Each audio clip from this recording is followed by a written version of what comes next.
Buenas noches a todos. Bueno, como dijo el doctor Peniche, el tema que les voy a dar es actualidades en queratoplastía lamelar. Vamos a hacer un breve recordatorio. Se van a cumplir 110 años de la primera queratoplastía penetrante exitosa el próximo año. Habrá que recordar que la primera que se realizó exitosamente fue en 1905 por el doctor Edward Conrad Zirm y prácticamente pasaron poco más de 100 años en los que se realizaba esta misma técnica, básicamente con pequeñas diferencias, pero de la misma forma, tal vez solamente beneficiada por la aparición de nuevos antibióticos y esteroides que hicieron una revolución en cuanto a la mejoría en la sobrevida del trasplante y en cuanto a los medios de preservación que pasaron desde la cámara húmeda de Filatov hasta los medios de preservación actuales, ¿no? Como el cultivo de órganos o los medios de refrigeración. El mayor avance que ha existido en las queratoplastías en la actualidad han ocurrido en estos últimos 10 años y finalmente es la queratoplastía lamelar. Hay que recordar que la queratoplastía lamelar fue anterior a la penetrante. Se le atribuye al doctor Arthur von Hippel en 1886 el realizar la primera queratoplastía lamelar. En aquel entonces era una técnica muy difícil de realizar. En la actualidad todavía sigue siendo bastante difícil para la parte anterior. De pobre agudeza visual y prácticamente se relegó a usos tectónicos en un porcentaje que va entre el 3 al 8% para los años 70. Con el advenimiento de nuevas tecnologías y técnicas quirúrgicas, actualmente para el 2010 podemos ver que esta estadística ha cambiado y aproximadamente el 45% de los trasplantes que se realizan en Estados Unidos en estadísticas del 2010 ya eran lamelares, ¿no? Como decía el doctor Barrilí, ya para 2012 ya el 60% aproximadamente ya son lamelares. La queratoplastía lamelar, pues generalmente la dividimos en anterior y posterior. El tema que nos aboca ahora es la parte anterior y como sabemos es tratar cualquier patología corneal que se encuentre en la parte anterior de la córnea, siempre respetando la DS-metilendotelio del paciente, que en este caso deben de estar sanos. Las principales indicaciones para este tipo de queratoplastía las tenemos aquí. Generalmente la más importante y más común es el queratocono, cualquier tipo de ectasia, como puede ser la ectasia post-LASIK, leucomas supradeseméticos, distrofias estromales, opacidades corneales anteriores, y como habíamos dicho, hay que recargar que no deben de tener involucro ni de DSM ni de endotelio. Las queratoplastías lamelares anteriores las podemos dividir entonces en dos tipos, las superficiales y las superficiales son cuando se deja más de 150 o 200 micros de estroma residual.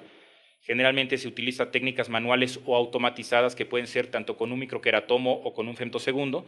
Y las profundas es cuando se intenta dejar menos de 100 micras de estroma, como pueden ser las técnicas de Meles, de Amwar, también se puede realizar con femtosegundo y últimamente con esta técnica de excimer láser.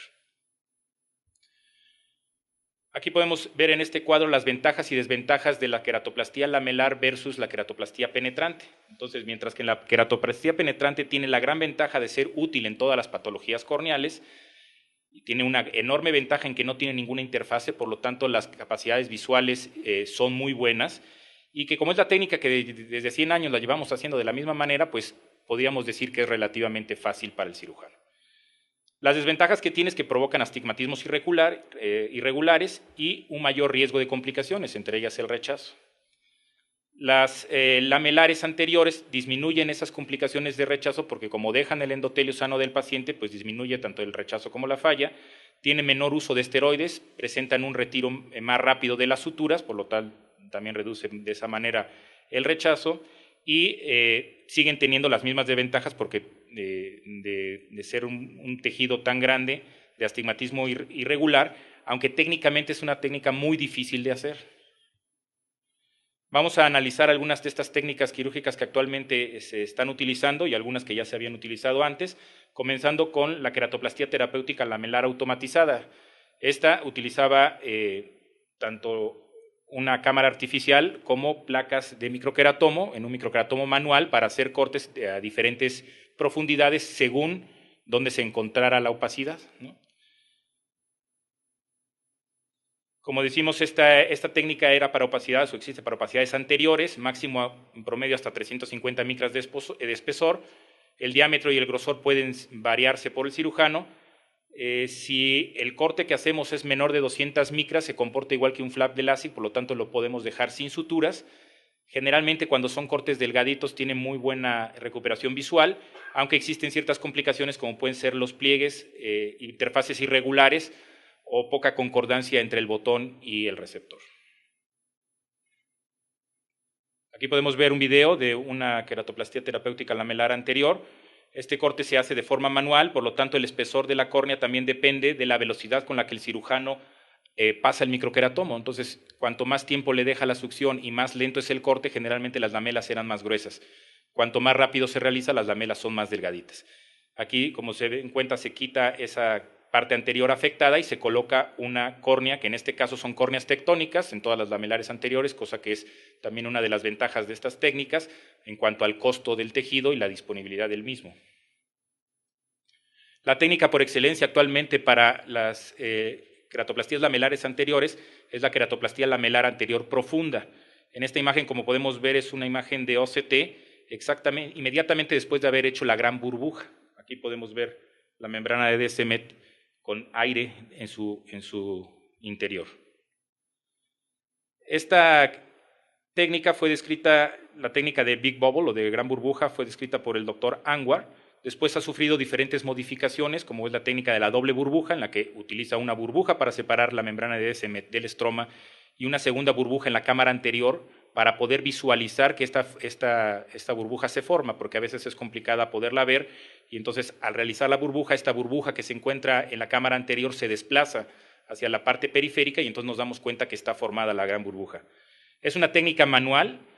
Originalmente se había utilizado tanto aire como viscoelástico como solución. La del doctor Anwar es a base de aire y es la que más éxito ha tenido. Es una técnica bastante complicada de realizar que tiene un altísimo riesgo de perforación. Por lo tanto, siempre que se intente hacer este tipo de trasplantes hay que entrar con una córnea de respaldo óptica. Como consejo, actualmente que se están utilizando o hay un boom en las queratoplastías lamelares, sobre todo mucho residente que está ahora, intenten todos sus trasplantes de queratoconos hacerlos lamelares, hacerles DALC. Si no salen, lo peor que puede pasar es que lo conviertan a penetrante. Tiene la gran ventaja de que no rechaza endotelialmente, tiene una rápida recuperación visual, el retiro de suturas, como habíamos dicho, es más rápido, y las visiones son equiparables a las queratoplastías penetrantes, con pacientes que llegan incluso al 20/20 y tienen la gran ventaja de dejar el estroma completamente denudado, es decir, que dejan un lecho estromal residual completamente liso, en este caso la membrana de Descemet completamente pelada.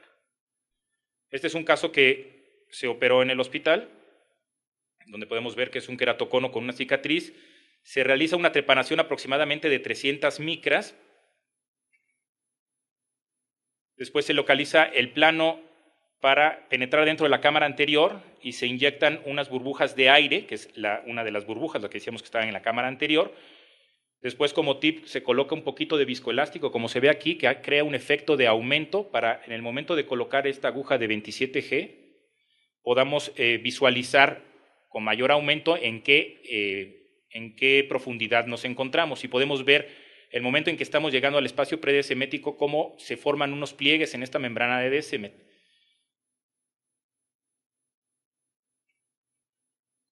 Llegamos hasta el espacio predescemético y entonces inyectamos aire para separar este espacio, para crear el espacio entre la Descemet y el estroma, como se ve ahora a continuación. Ahí, como podemos ver, vemos varios signos de que se ha formado la burbuja, entre ellos el enfisema que existe corneal, sobre todo por afuera de la trepanación, y estos bordes plumosos que se encuentran en esa zona. Después tenemos que, con cuidado, separar el cap anterior de las 300 micras que habíamos precortado con un trépano de succión manual. Ahí reventamos la burbuja y, como ven, tenemos la burbuja que se encuentra en la cámara anterior completamente intacta. Eso quiere decir de que está la membrana de Descemet separada. Colocamos un poquito de viscoelástico en la interfase para abrir espacio y con unas tijeras romas separamos en 4 cuadrantes todo el estroma residual que había quedado, dejándolo completamente libre de estroma y dejando únicamente la membrana de Descemet.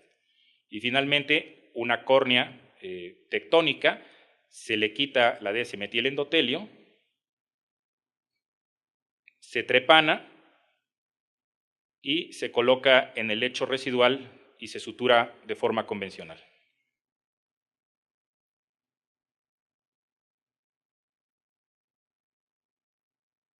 Aquí podemos ver cómo se coloca y seguimos viendo la burbuja que se encuentra en la cámara anterior, lo que quiere decir que todavía está formada nuestra, bueno, que se realizó la membrana y que la membrana está íntegra, ¿no? Siempre hay que tener mucho cuidado al colocar los puntos, porque una de las grandes complicaciones es que con la punta de la aguja se puede reventar la membrana de cemento, entonces siempre hay que tener cuidado en la colocación de los puntos. Finalmente ya queda el trasplante realizado.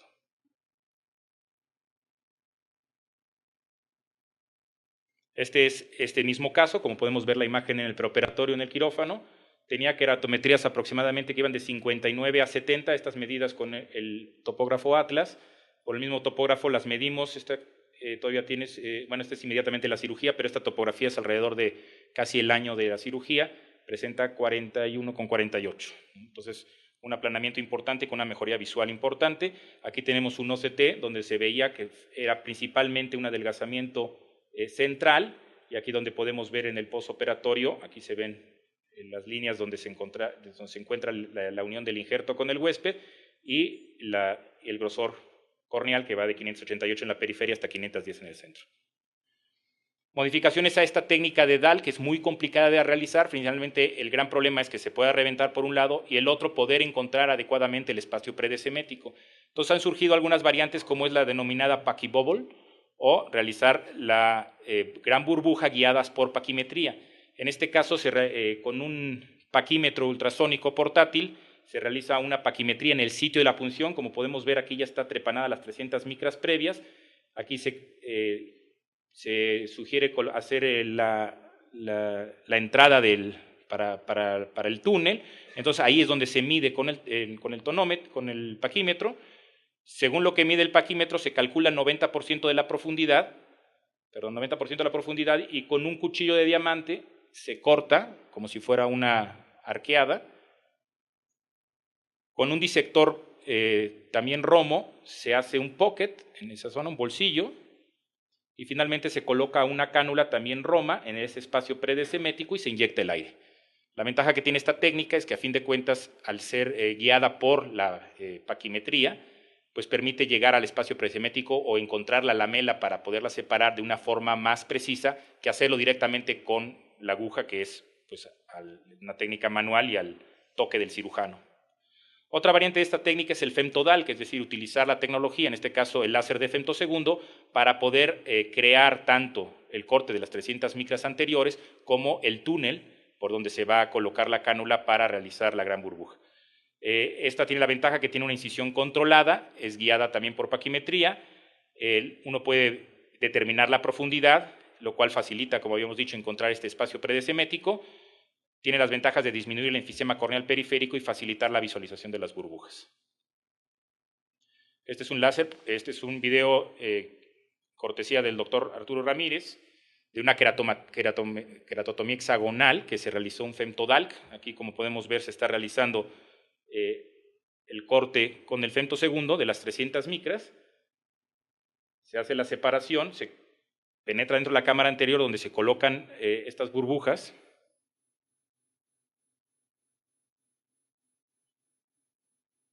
Y localizando el plano se mete este instrumento romo para crear el túnel y poder inyectar el aire en el mismo a una profundidad conocida y poder formar la burbuja.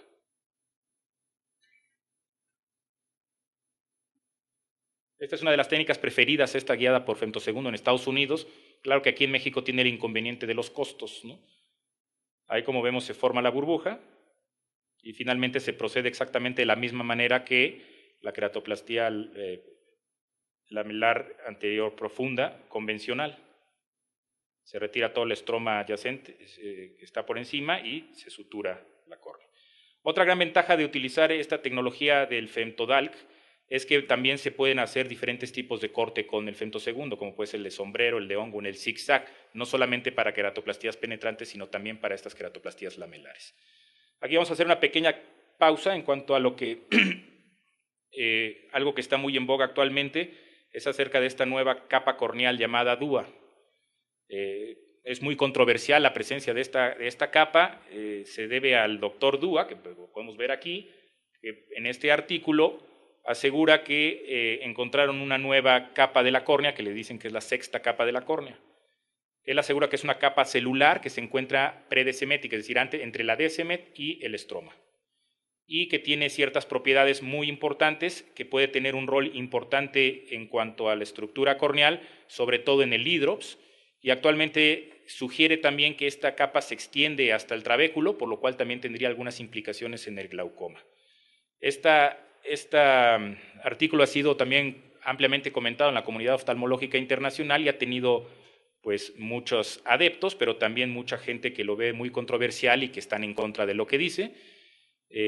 Aquí tenemos algunas referencias. Esta es la referencia del doctor Dua y estas otras 3 referencias son de otros oftalmólogos ampliamente conocidos, donde ponen entredicho esta situación, diciendo que han hecho estudios anatomopatológicos donde sí han encontrado células en ese espacio, ¿no? Que realmente no es una capa realmente como él dice que existe, que finalmente la adhesión que existe entre la membrana de Descemet y el estroma es variable entre pacientes y pacientes, probablemente debido a las glicoproteínas, y algo que también le achacan mucho a su estudio es que estaba realizado en córneas en promedio de 80 años, ¿no? Que probablemente en jóvenes esto no ocurra, y otra cosa que también causó molestias que le haya puesto su nombre, ¿no? Que a fin de cuentas pues, se hace muy pretencioso cuando en la actualidad la tendencia es a evitar los epónimos.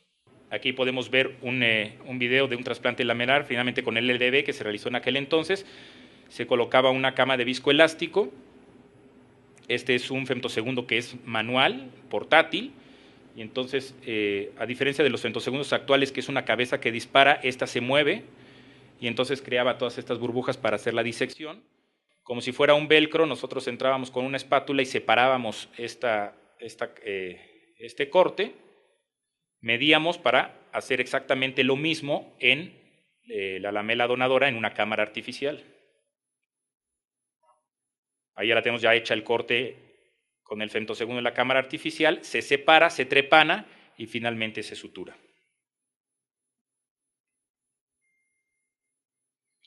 Este es uno de los resultados de los pacientes. Esta era una agudeza visual prequirúrgica de 20/300, como ven era un queratocono. A los 6 meses presentaba 20/70 de visión todavía con puntos.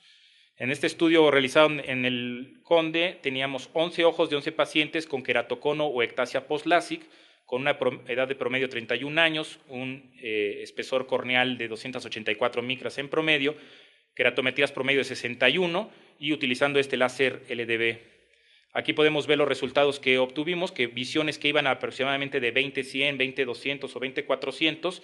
En el posoperatorio la mejor no pasó de 20/50, con algunos casos inferiores a esto, 20/100, 20/200, algunos casos incluso que empeoraron y con muchas complicaciones.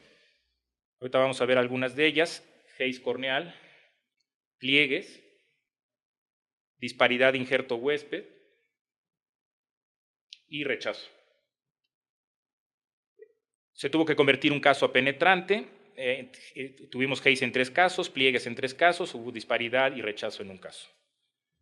En conclusión de este estudio, nosotros vimos que la ventaja es que se usaba tejido tectónico, que era una buena opción, como decíamos, en pacientes de alto riesgo, pero que tiene la desventaja que es costoso y que la agudeza visual que se conseguía finalmente era inferior a las conseguidas por las queratoplastías penetrantes.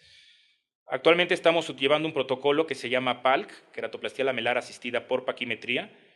Este es una técnica desarrollada por el doctor César Carriazo en Barranquilla, Colombia. Finalmente vino al hospital, compartió sus conocimientos con nosotros y entonces empezamos nosotros a utilizar este tipo de técnica.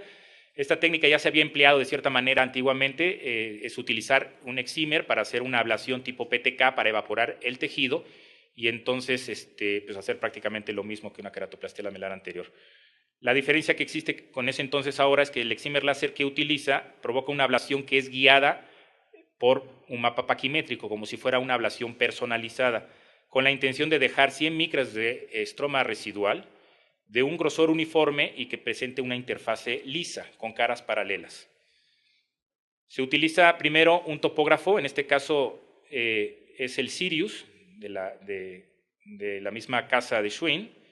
Se toma un mapa paquimétrico, como vemos aquí. Este mapa paquimétrico se exporta a un programa que se llama PALCAM, que es un software, donde calcula cómo va a ser la ablación y el tamaño de la ablación y todos los datos necesarios. Este se exporta al Shuinamari 750 Hz y entonces se procede a operar al paciente igual como si se operara un láser con anestesia tópica. Eso es una de las ventajas de esta técnica. Se utiliza una máscara de aluminio, que es esta, que mide 8 milímetros, y se programa para que el láser abarque más o menos como 9, es decir, que queden precisamente los bordes completamente lisos y con la intención de que al ser guiado por paquimetría deje ese lecho estromal de 100 micras. Aquí vamos a ver un video de la técnica, realmente no es nada complicado, pues finalmente para el que domina LASIK lo hace sin ningún problema, se procede de la misma manera, ahí se está haciendo la ablación, no se ve porque finalmente es una ablación con láser, se retira este anillito de aluminio y como ven ya se hizo la ablación completa de las micras que uno haya determinado, ¿no? Se coloca igual una córnea de forma tectónica y se sutura también de forma convencional. La ventaja de esta técnica es que es bastante rápida, es bastante segura y bastante confiable.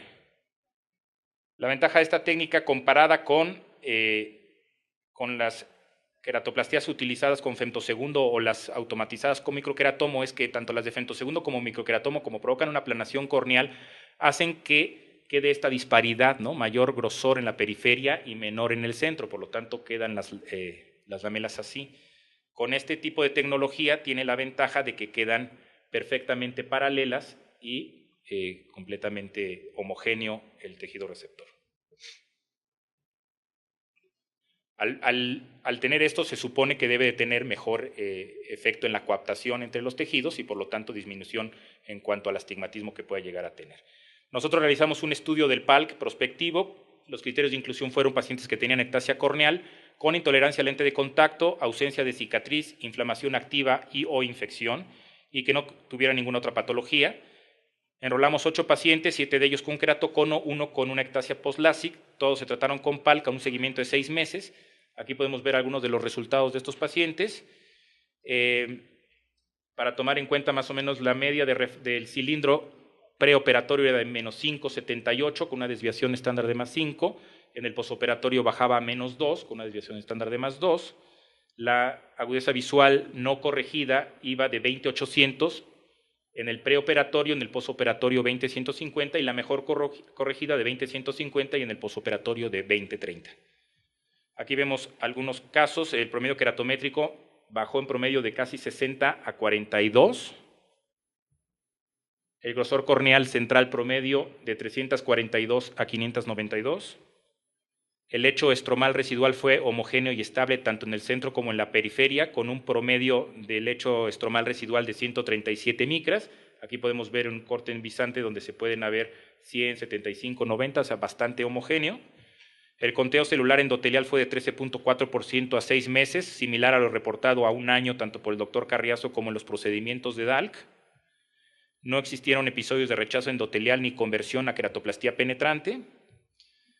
Concluimos que es una técnica bastante efectiva, predecible, reproducible y segura. Tiene las ventajas que disminuye la curva de aprendizaje del cirujano, disminuye el consumo de tiempo, disminuye el riesgo de complicaciones comparados, por ejemplo, con el DALC o con el femtosegundo, provoca un lecho residual estromal homogéneo y liso y también disminuye los costos si lo comparamos con un femtosegundo. La desventaja es que necesitamos tener una córnea clara para que el mapa paquimétrico salga de forma adecuada. Y como decíamos, obtener el mapa paquimétrico exacto, cuando la córnea está muy ectásica o tiene cicatrices, es muy difícil de que salga confiable, por lo tanto el resultado, si es que se realiza la técnica, no es tampoco tan confiable. Eso limita bastante su uso. Esta es otra técnica que se está utilizando, el tuck-in lamelar queratoplastia o queratoplastia lamelar en tuck-in. Es básicamente hacer de forma manual como si fuera un sombrero y unos flaps dentro del lecho estromal a lo largo para poder colocar estas como orejitas en esta zona y la intención es llevar tejido estromal hacia la periferia, esto sobre todo para ectasias que tienen adelgazamientos periféricos como puede ser la marginal pelúcida o el queratoglobo y que finalmente cuando hacemos una queratoplastía lamelar tendemos a descentrarlo, ¿no? Y entonces al descentrarlo aumentamos el riesgo del rechazo y también el astigmatismo. Entonces, como habíamos dicho, es para ectasias con involucro periférico, para dar soporte periférico tectónico. Tiene la ventaja que respeta tanto las stem cells como el limbo del receptor y disminuye los riesgos de rechazo y astigmatismo alto que se ocurren en el descentramiento de la queratoplastía. En este caso se procede con en el receptor se trepana aproximadamente 8.5 milímetros con un trépano de succión, 180 a 240 micras, y se hace una disección centrípeta con una Crescent, creando un bolsillo estromal aproximadamente hasta 0.5 milímetros posterior al limbo. El tejido donador, una córnea tectónica colocada en una cámara artificial, se trepana también a 8.5 milímetros con un trépano de succión, 300 micras, se hace la misma disección centrípeta con Crescent hasta el limbo, después se le da la vuelta, se retira el endotelio y se trepana aproximadamente 11 a 12 milímetros. Entonces ya nos queda el sombrerito y entonces se coloca con los flaps por abajo, como sándwich, ¿no? entre el estroma residual, y se sutura de forma convencional. Aquí vemos un ejemplo de un paciente con un queratoglobo y cómo está después de la cirugía. Vamos a hablar de esto que es lo más nuevo que existe probablemente en lamelares anteriores, que es el trasplante de membrana de Bowman. Este trasplante ha sido desarrollado por el doctor Meles en Holanda. Lo utiliza para haze corneal, generalmente en pacientes post-LASIK, para distrofias corneales, para defectos epiteliales persistentes. Consiste en hacer un flap corneal, como si fuera de un LASIK, con un femtosegundo de 9 milímetros de diámetro y 60 micras de grosor. Prepara manualmente el donador, es decir, separa o aísla completamente la membrana de Bowman de un donador, la coloca sin suturas, el flap lo coloca por encima de esta membrana, le deja la parte inferior doblada para que pueda epitelizar por abajo del flap y finalmente amputan el flap.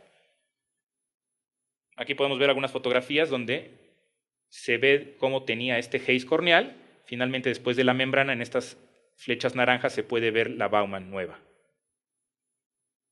Esa es la misma foto del haze que tenía.